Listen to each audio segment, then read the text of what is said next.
Welcome to Mindcrime Liberty Show with me, Stephen Dobson, and him, Tim Patton. Today we're joined by Rik Storey to discuss, does sin or free will exist? Tim. We've done an episode with Rik on does grammar exist, or whether Bill Clinton was right about grammar, which was the alternate title. And today I'd like to do an episode on whether sin exists. Rik is a quite vociferous critic of what he calls individualism, and on his channel has released, or another channel has released, a number of videos criticizing it. Swithin would make the criticism that what Rik calls individualism could easily just be stated or called as sin. So that's the question today is, does sin exist? And I also put, does free will exist? Because where does sin come from? And one of the common defenses of the sin's existence is, well, it's the free will defense.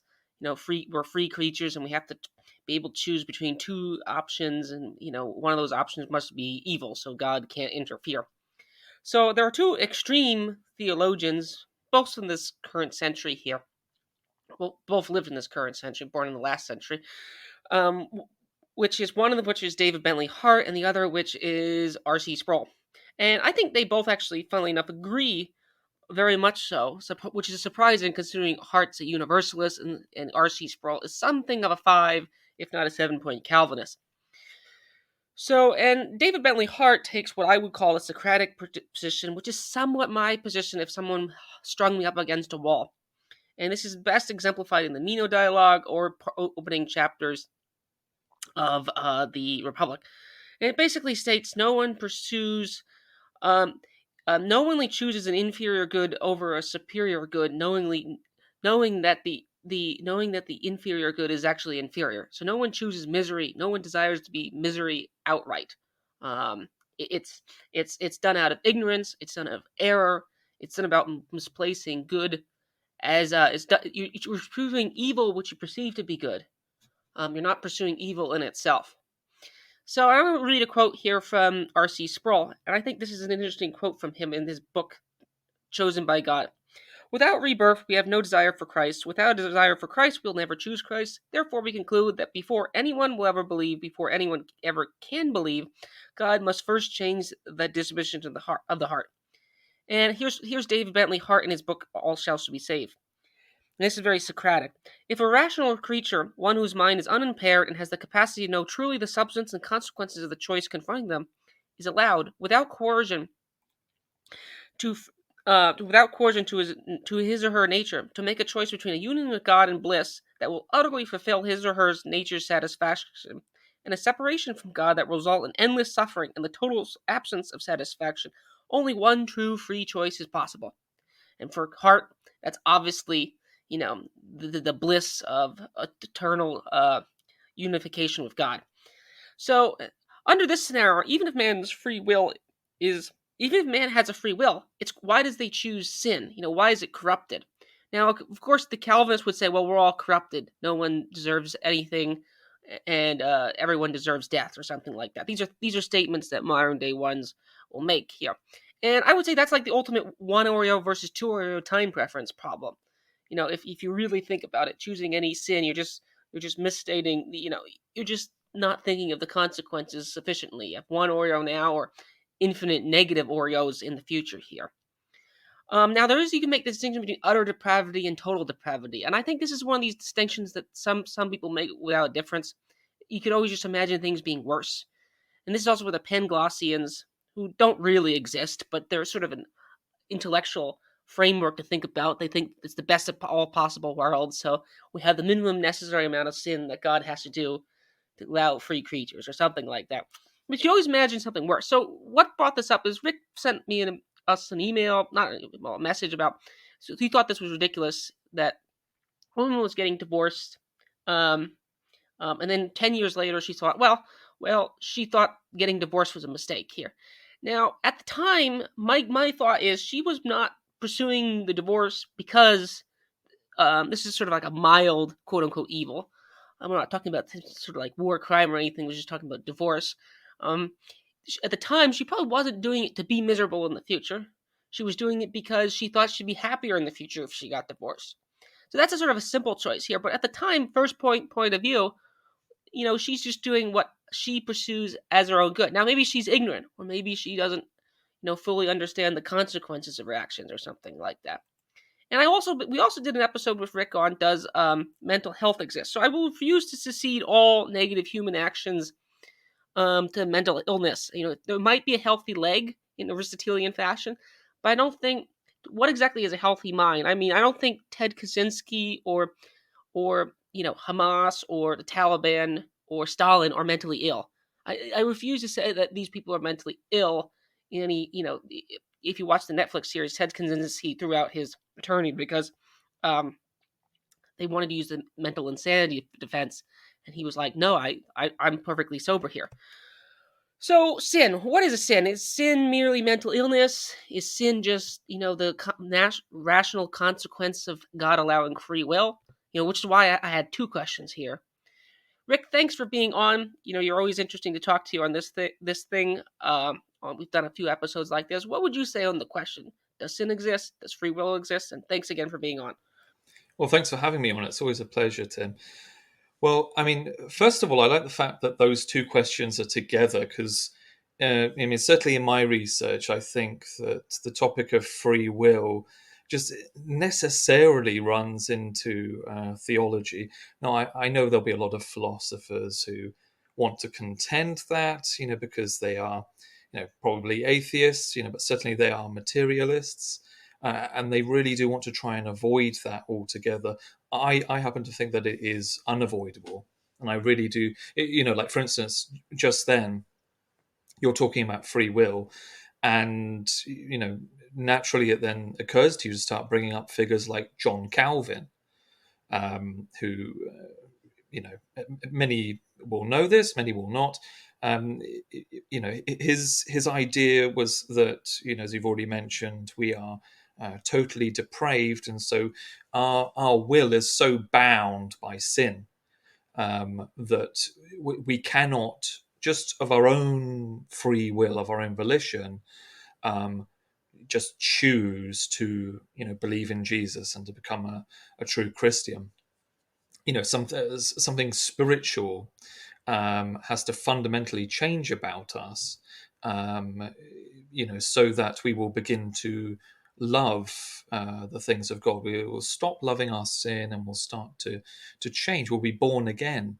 We'll become a new creature and we'll have new desires. A new heart in us is the imagery that's used in prophecy. And, then we will be able to change our ways, really repent. So we can't do that without divine intervention, without God's grace. And I think that's so fundamentally important because I think in discussions about free will, it's very important to think about the individual, but within a context. They're in a context, and the interventions and all of the influences that are acting upon them.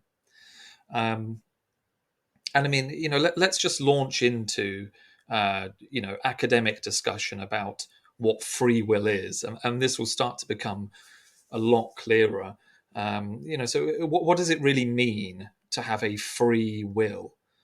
So immediately when we ask that question, other questions start to crop up. We say, well, am I really free to do whatever I want? Well, no. I'm obviously limited by my circumstances around me. So, for instance, I can't just go to the moon right now, for example. I don't even think Elon Musk could, like right now, just go to the moon. He's limited by circumstances. And of course, we're also limited by our biology. If you are as tall as Rishi Sunak, the British Prime Minister at the moment, you're probably not going to be a top basketball player. I can't naturally fly by flapping my arms, and fly among the birds. And of course, we're limited also internally. In our minds, we're also limited. We don't like to think that way. We like to think that we are very free in terms of what we're able to think, and it gets a little bit uncomfortable to think that we're not. So just for example, if I were to say to Swithin right now, Swithin, I want you to just imagine right now in this moment the schematics for a perpetual motion machine, or something like that, which would solve all of mankind's energy needs forever. Well, I'm guessing. I mean, if Swithin is able to do that, I would have hoped that he would have told me, being my friend. But I'm guessing that Swithin isn't just able to do that with his mind, and the reason is because we can't just imagine something totally new at will. We need a framework of language and other mental building blocks to develop new thoughts. Learning something new can be very hard, and we need mentors and teachers to scaffold the building of that new knowledge in our minds. Okay, so after thinking all of that, well, how exactly are we free? In terms of our will. And so, I think the crux of the free will debate boils down to how we're actually going to define freedom of the will. Now, as people who will have heard me on your show before will know, I'm a Catholic. And so, I fundamentally believe that man does have a free will, but, the way that that's defined is in a much more, an ancient and classical understanding of that. So, I can definitely, assure everyone, I am, going to defend some kind of free will theory. But, I'm also not going to just be defining it away, just reducing the meaning of it just to try and fit it into a modern view, just to make, materialists comfortable. So, okay, what are the main academic views of free will then? If you're happy for me to go on, that is. Are you happy for me to go on and define that, or do you want to jump in with some questions? Or Yeah, go on. Okay. Define the positions. Okay, so there's the libertarian free will theory, and so immediately we've got to distinguish libertarian from maybe some political connotations there. Although I think there's there tends to be a connection between those two groups. So the libertarian free will theory, which is I think best defended by people like Thomas Pink, who is also a Catholic. He's written on many different subjects, not just this. I mean, there's guys like Robert Kane, and they come at this from two different angles. Thomas Pink would say something more like, as agents, we just possess this power to initiate an action. If in my mind I just sort of think, okay, I'm going to go outside, I can initiate my standing up and walking to the door, opening the door, and walking out. And he says, and that's just very intuitive, and that's basically just what we mean by free will. And so everybody just has this understanding that they have a free will as a result of that. And so people in that camp would define free will as, an individual's ability to make choices. But it's a little bit more complicated than that. It tends to be so that they want to say that it's not being causally determined by factors that have come before it, such as our genetics, our biology, or environment, or outside forces basically acting upon us. And then you've got other people like Robert Kane, and he would say, a little bit complicated, but he basically says, if you get down to the quantum level of how our brains work, the firing of neurons and stuff, when you get down to that level, there's this complete indeterminacy. You don't know where the particles are going to start appearing, and so there is some kind of unpredictability about the way the brain works. To my mind, that sort of escapes our normal everyday understanding of free will a little bit, and it's kind of stretching it a bit. I think most people would be much more comfortable with Thomas Pink's argument of just like, I seem to have this power to just stand up, so long as my body allows. Now, I mean, to me, that all sounds fine. You could go on. You could say there are people like Jean-Paul Sartre who, have like a really, really strong view of this. They got this kind of existentialist view of free will, and they so empower this sense of free will that we have, that they think that we totally define our own purpose and essence and all this stuff. Again, I think that's going a bit too far, really. And so with determinism, you have figures like Derek Pereboom, and so that they would say that free will is actually just an illusion. All of our actions and choices are fully determined by some prior causes or conditions. And so this makes any sense that we have a choice in things false, actually. And some of them would go so far as to say that, in fact, any responsibility we have for our actions is indeed impossible. And so they would point to these magician, sort of showman type figures who were able to, get all of an audience thinking of exactly the same celebrity because they programmed them with certain cues, images, and that sort of thing. And so they have them all thinking of, Elvis or something like that by the end of the show. And so, they say, well, look, were these people really free to choose to think about Elvis?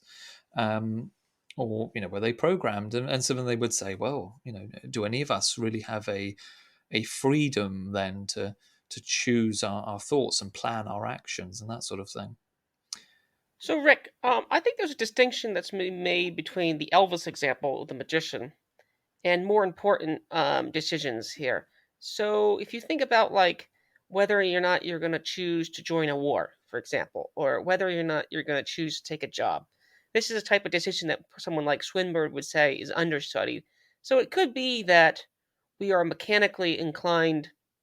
This is my own view to some extent here.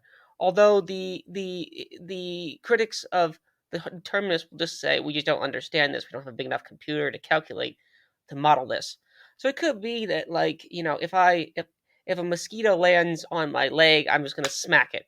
Or if you're driving or walking and a sort of mechanically determined bear or something steps out in front of you, you're going to swerve. That might be able to say we're more automatons in sense. Some sense our actions are automaton like. But if you want to zero down to like key decisions in your life, and this is where I think sin comes back in, because like you could say, well, sin is just a kind of habit of constantly choosing lesser than good or choosing to avoid things. This is where habits come in here. So like if you eat breakfast every morning at 7 a.m., you can say, well, are you determined to eat breakfast there? Like myself, like thinking about my own self, like brushing my teeth. I think I choose to brush my teeth every time. I don't do it out of habit. And that might put me on the autistic spectrum, that comment there. Probably does.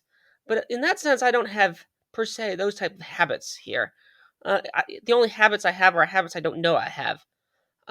So in terms of like key decisions here, how would you juxtapose how would you think about your thinking here? Because or do you think the magician example is just indicative of everything? We just don't know what's causing our actions here.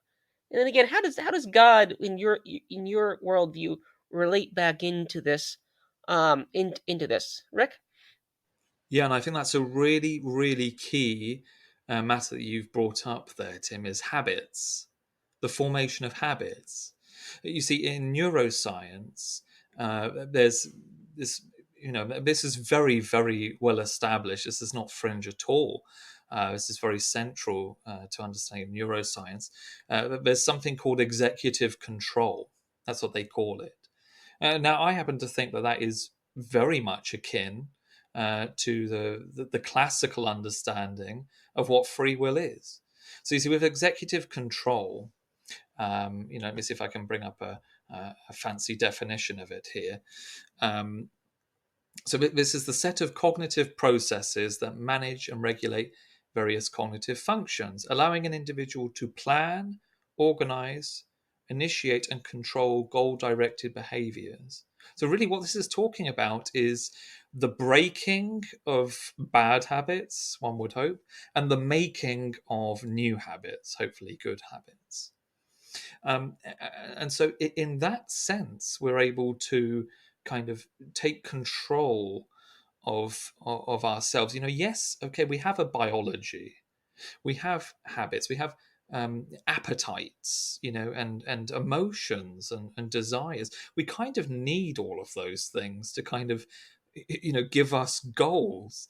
As the example, I forget the name of the man now, but he was a high flying lawyer, well liked, and he had some damage to the front of his brain, so he was unable to feel anything. He had no emotions, and so he became a completely hopeless case.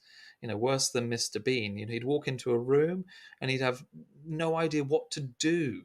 He couldn't plan. He couldn't decide anything. So, our emotions and our appetites, they're there for a very good reason. But, in the classical understanding, consider Plato, for instance.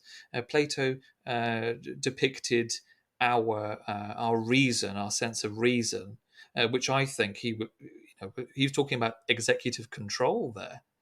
And he saw this as being like a charioteer, and there are these two horses.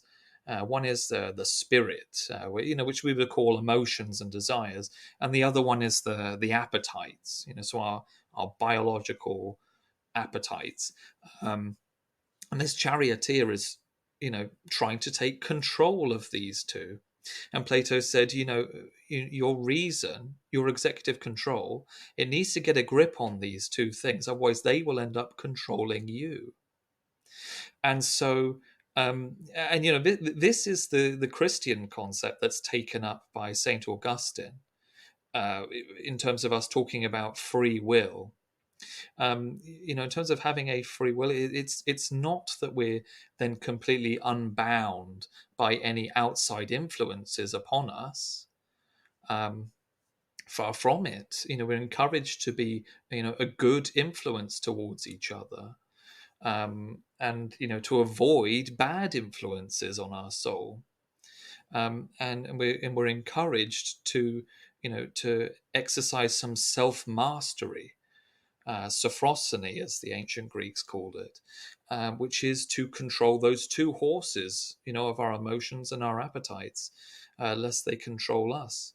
And so, really, when it's talking about freedom, it's that the charioteer has a really good grasp of those two, because you have broken bad habits and you have got a really good grasp, maybe not a perfect grasp, but you've pretty much got those horses under control, and then you can steer where you're going much better. Then you have some freedom. So in the Christian, sorry, go on, Tim. Do you think would you say free will is integral to your view of the Christian life and God? Like, would it be? We had a recording error, and I think when in your recording error you said that Islam and certain forms of Islam, as well as Calvinists, have a kind of theological determinism.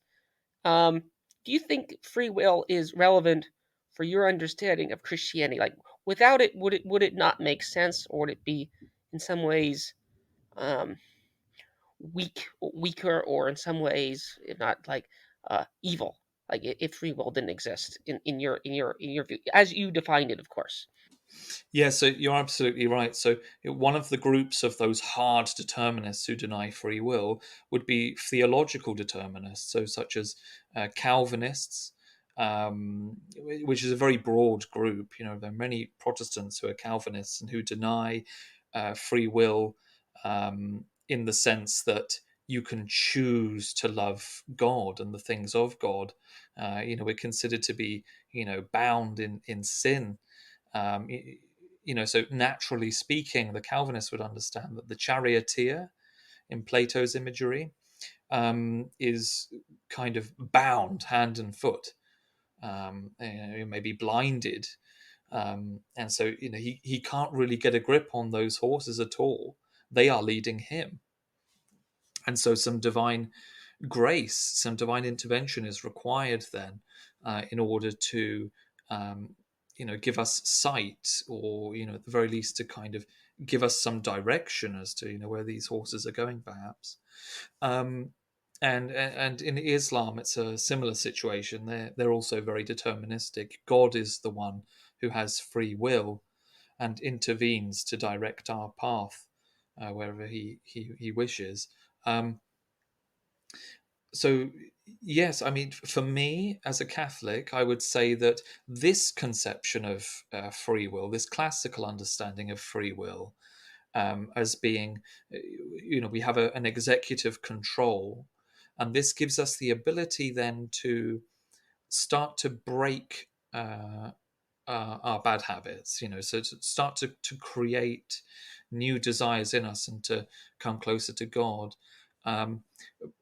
Nevertheless, I'd say where I think the Calvinists are confused in a certain sense is that is to deny that version of free will, because Calvinists don't actually believe that we are just robots and that God is just making us do X, Y, and Z. If you look more closely at what they're saying, it's just that we're in our natural state, and without a knowledge of God and a knowledge of the Lord Jesus Christ and the salvation that we have offered to us there, we're not able to do, we're not able to conform our will to God's will naturally by ourselves, because we're so constrained by our love of by our appetites and our inordinate emotions. And so I don't actually, I think if there were more dialogue and more of an understanding of what we actually mean by these things, I think there would probably be a much better understanding. But I think what would have to be acknowledged is that when we're talking about free will, and we mean this more classical Platonist understanding of free will, but that is a thing. That is a thing. Okay, yes, to, if we're lost in our sin, and we all are, taking steps towards the light and towards the truth and towards God and conforming our will to God's will, as it were, that's a, well, for a start, that's a scary thing, because we love the certainty and the familiarity of our sin.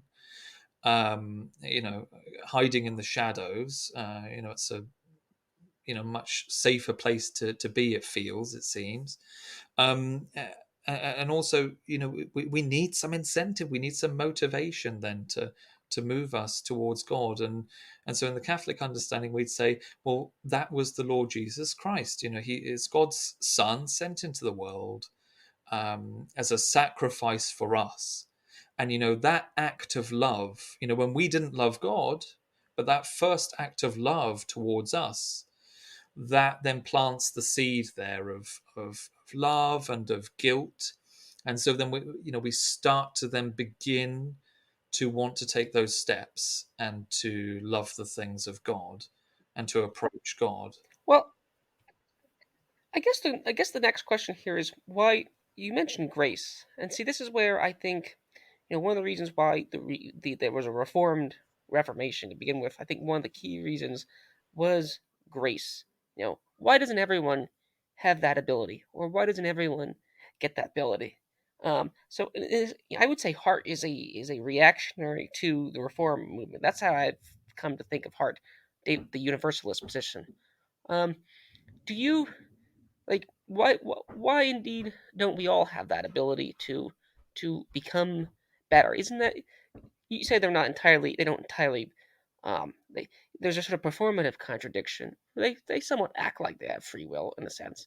But why isn't grace more extended than it otherwise will, than it otherwise is.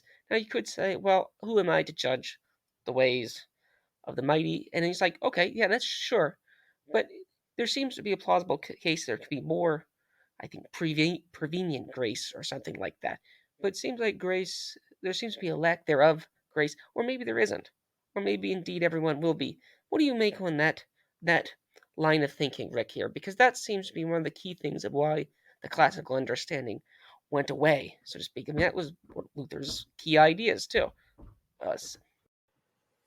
Well, I think I mean, the classical understanding, the things I'm talking about of taking control of your your bodily appetites and being in control of your emotions and stuff like that. Um, that understanding is necessary to do that, to have some self-control. I mean, that's, if not universal, I mean, certainly that's something that's been explored in Asian civilizations, pre-Christian civilizations, afterwards, post-Christianity, philosophers have explored these ideas. So, naturally, we do understand these things, and so I think, something that the Catholic view of this would emphasize is that we have a conscience. We do still have natural abilities to perceive these things, and we can philosophize about them. And like the Stoics, the Stoics believed and practiced a lot of this stuff. But the problem is, was it really done from the heart?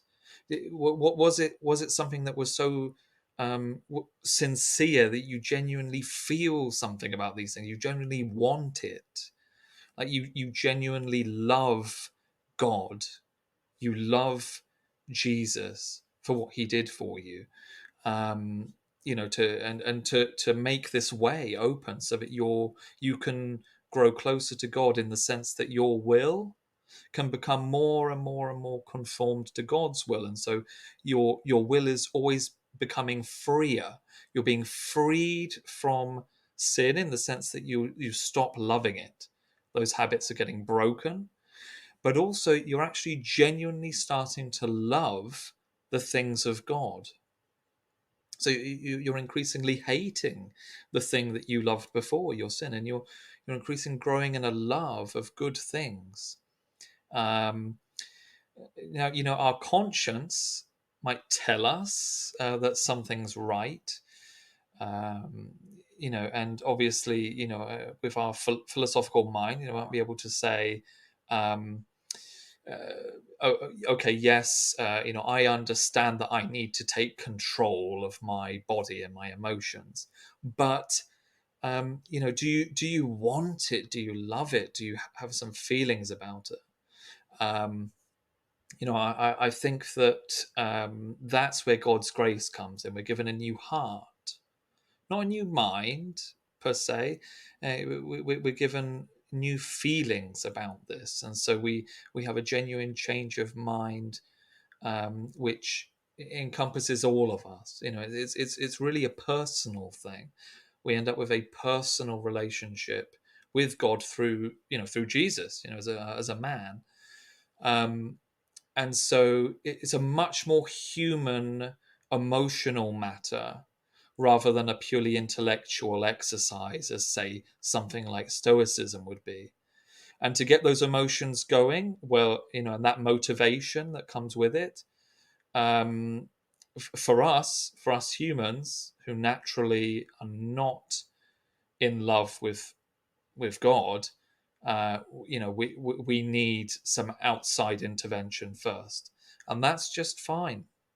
We're influenced by outside forces and outside influences and cues and ideas and all sorts of things all the time.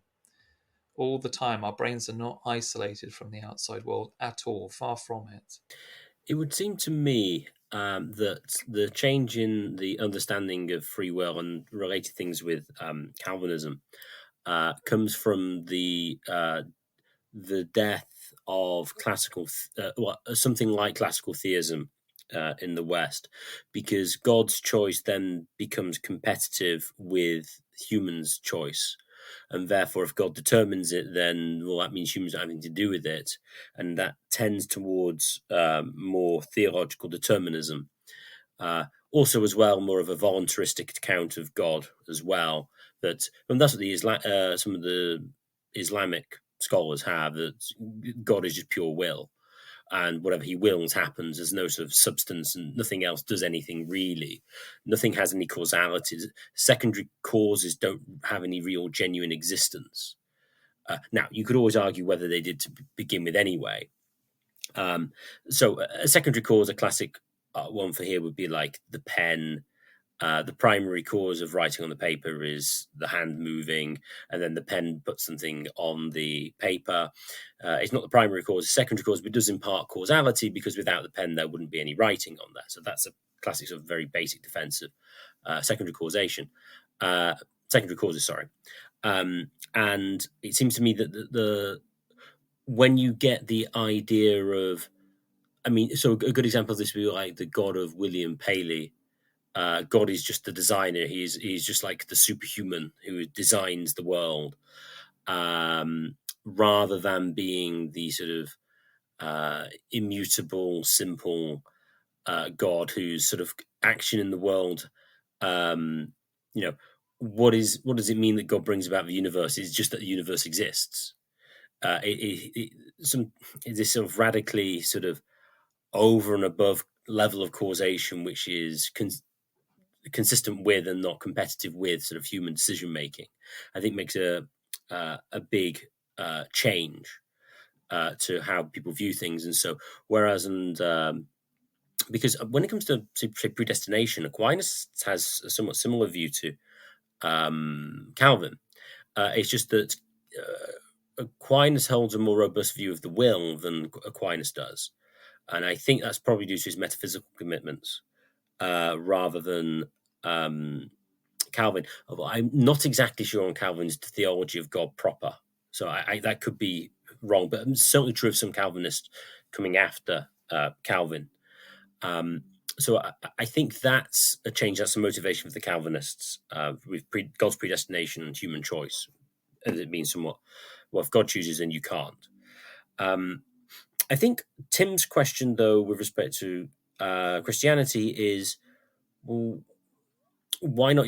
Well, I'm guessing, Tim, effectively, why not universalism? Correct. Why is Hart wrong? Why doesn't God give everyone the grace to respond to him in such a way that they are saved, and therefore you get ultimately some form of universalism? If that is something that's within it, so taking the position that I just outlined of the non-competitive view of God's causation and human causation, or God's choice and human's choice, why is it not the case then that God chooses to save everybody in that sense, given the fact that, assuming that it is the case that human freedom in the strong sense, if you described it, is consistent with God's choice? I think that's, as Tim has agreed, that's his primary choice question. Tim, Rick, how would you respond to that? Well, I think the verse from Scripture where we're told that God gives grace to the humble is important, and it's not a platitude. I think there's a lot there.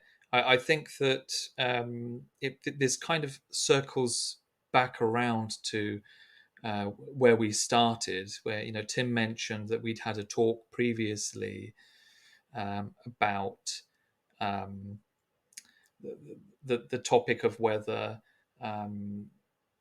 because we have free will. Tim had brought up a conversation that we'd had in a previous episode, and messages that we've had before this show, where we were talking about, what is individualism? And you're saying, well, Swithin, you'd said, well, are you really just talking about sin then?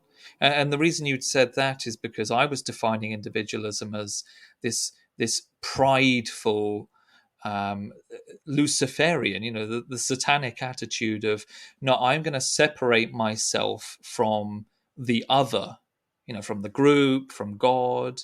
I'm going to separate myself from and I'm going to be totally self-sufficient, to the extent that I'm going to do things to satisfy myself, regardless of the impact it will have on the other. And so immediately there's this complete death of any love, what the Christian definition of love, where it's about sacrifice. That's what charity is, right?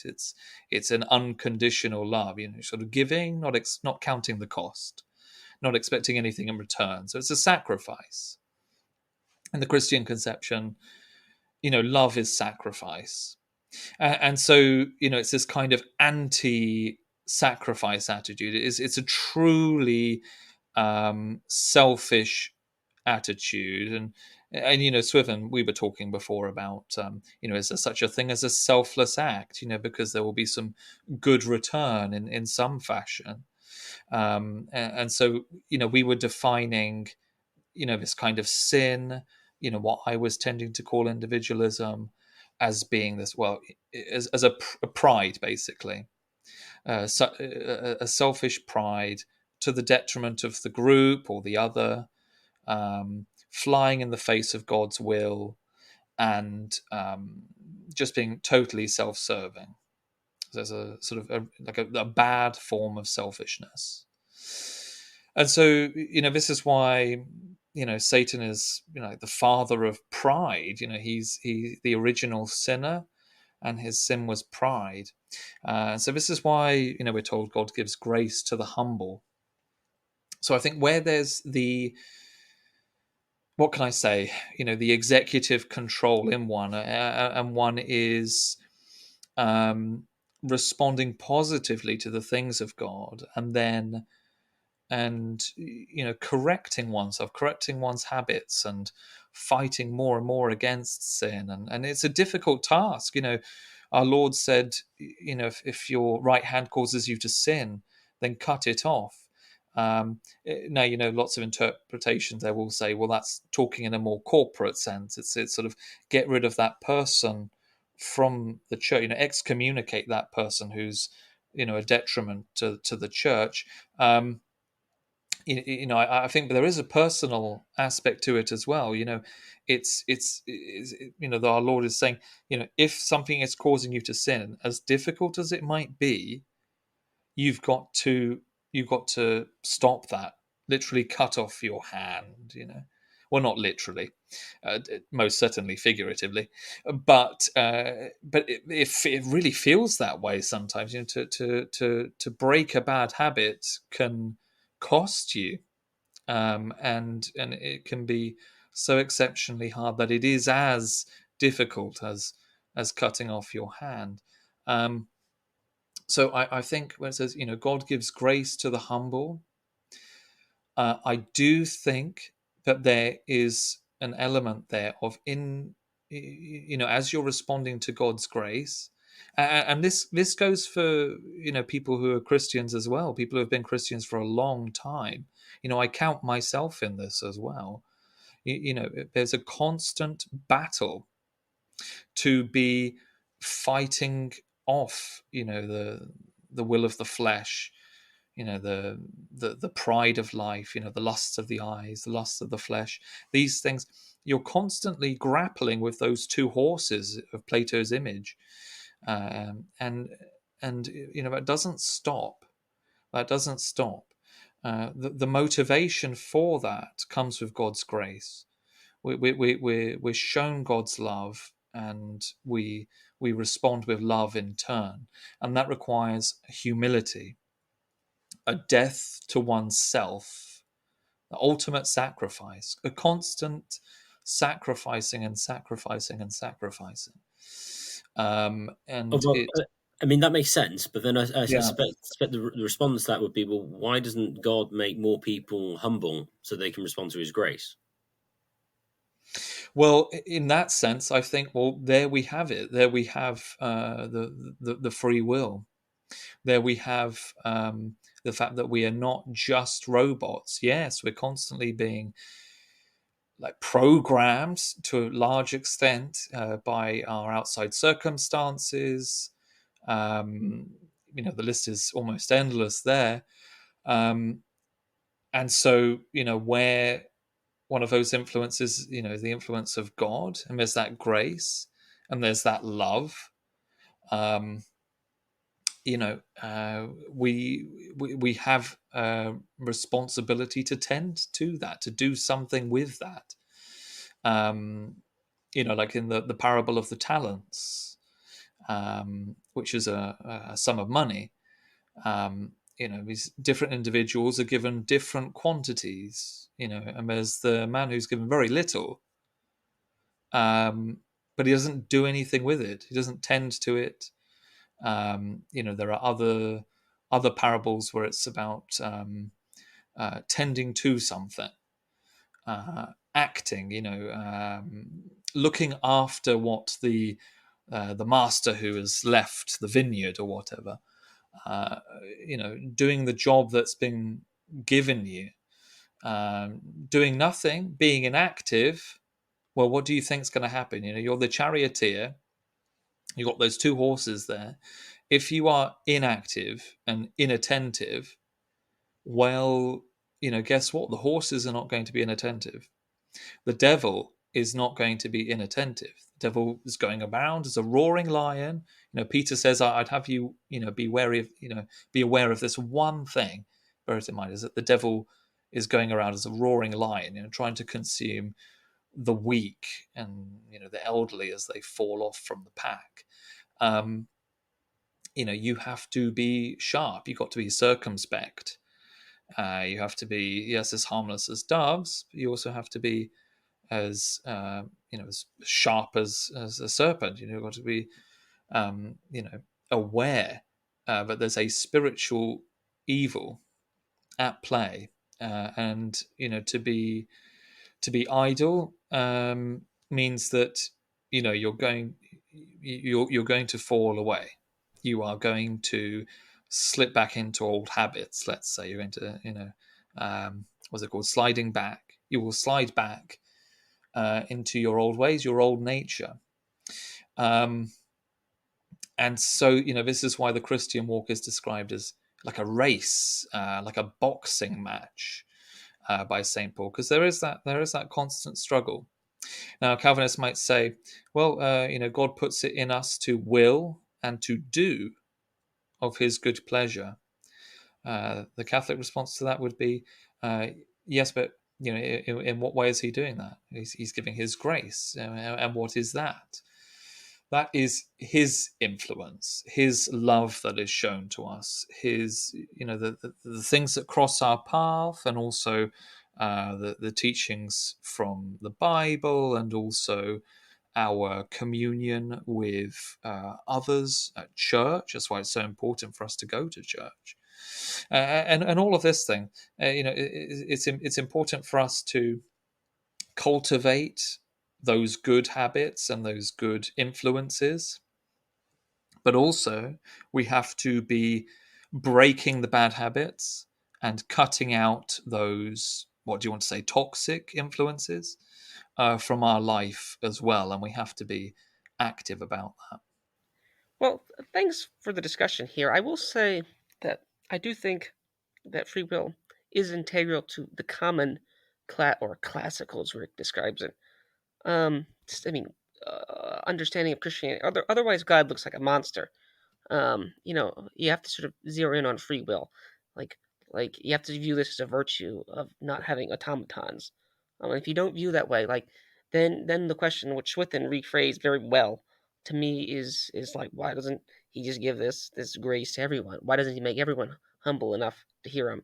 And then it's like, well, that's a good question. Maybe it's just some sort of divine hiddenness or something along those lines. But I think you do have to zero in on that question if you can't.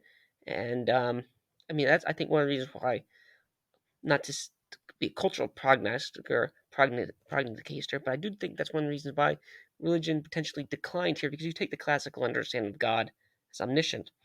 This seems to pose a problem. Free will, having free creatures that are totally somewhat independent, does seem to pose a problem to that understanding. So I do think that the tension that doesn't get fully resolved. And I think that's, to some extent, explains our cultural situation today on theism, because many people view God, like someone like Alex O'Connor, is if he does exist, he's a monster. And well, you have to sort of go back to the question of freedom here. Is freedom a good thing? Someone like Richard Schumberg would say yes. So, we just have to have the freedom to choose sin. But then someone like Hart would say, well, why would anyone choose that? It just seems like most people don't need to be reminded to choose poison unless they're committing suicide, which we've done an episode on that. But on these other things, it begs a question of why are such and such people, why can only some people hear it seemingly? Maybe everyone does hear it. Rik, Swithin, well, I guess we'll just wrap it up here. We've been going for about an hour here. Swithin, do you have any final comments? And then thanks again for both of you for doing this episode. Not really. I mean, I think that's the next question, which is big sort of theodicy. Is why does the fall take place? Why does God allow Satan to do as he does, etc.? I mean, that's really that's where you're really pushing the question back. And I think ultimately, any answer is going to have something like divine hiddenness of some description. Although I would caveat at this point, you can't push the evil thing too far, because if you may take the view that anything is bad insofar as it has a form of privation, then you'd make the case that God couldn't create anything because he couldn't create himself, because anything other than himself would have some lack and therefore some sort of evil of some respect there. So you're going to end up with a position where you have to take, if God creates what seems to be a contingent reality, there's going to have to be something that he creates isn't perfect. But the question is in what sense? So I think this is where we'd have to go. Now I'd just like to thank everyone for listening and for Rik for joining us again. And if anyone would like to contact the show for any reason at all, please contact us at mindcrimelibetyshow@gmail.com. mindcrimelibetyshow@gmail.com, and subscribe to some Podbean on YouTube. I got it in the wrong order, but never mind.